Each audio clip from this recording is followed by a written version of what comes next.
પ્રેમ પ્રકરણમાં ફાયરિંગનો ગંભીર બનાવ. પિતરાઈ બહેન સાથે સંબંધ રાખનાર યુવક પર ભાઈનો હુમલો. સોલા વિસ્તારમાં ઉક્તિ બંગલોઝ 4 રસ્તા પાસે ગોળીબારની ઘટના બની. 112ને મળ્યો ફાયરિંગનો મેસેજ મળતા જ સોલા પોલીસ તાત્કાલિક ઘટના સ્થળે પહોંચી.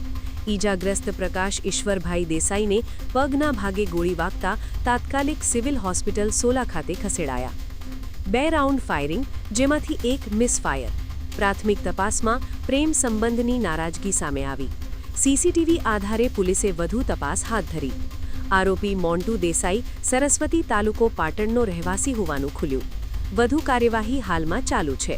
112 ને એક મેસેજ મળે છે કે ઉક્તિ બંગલો 4 રસ્તા સ્વસ્તિક રોઝ હાઉસ સામે 4 રસ્તા ઉપર ફાયરિંગ થયેલું છે અને કોઈ કિશનને પગના ભાગે ગોળી વાગેલી છે તેવા મેસેજના આધારે સ્થાનિક પોલીસ સોલા તાત્કાલિક પીએસરી ત્યાં પહોંચી જાય છે. ત્યાં જઈ અને બનાવવાળી જગ્યાને કોર્ડન કરે છે. ભોગ બનનારને સિવિલ હોસ્પિટલ સોલા લઈ ગયેલા હોય ત્યાં જઈ આ કામના ભોગ બનનાર પ્રકાશ ઈશ્વરભાઈ દેસાઈ કે જેઓ 308 11મા માળે ક્રોમા ઓફિસના રહે છે ત્યાં અને પોતે પાલડી ખાતે રિકવરીનું કામ કરી અને પોતાનું ગુજરાન ચલાવે છે. તેઓની વિગતવારની પૂછપરછ કરી અને ફરિયાદ લેવામાં આવે છે.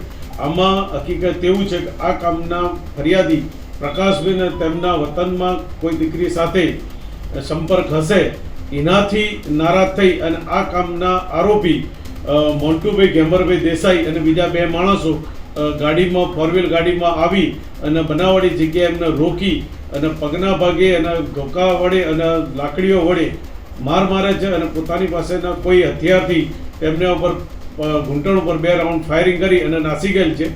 આ મુજબની ફરિયાદ આ કામના ફરિયાદી આપતા સોલા પોલીસ સ્ટેશને આ ગુનાની ફરિયાદ લઈ દાખલ કરીને હાલ આગળની તપાસ અમે ચલાવી રહ્યા છીએ. ફરિયાદ હકીકત આધારે 2 રાઉન્ડ ફાયર થાય છે, 1 રાઉન્ડ મિક્સ છે.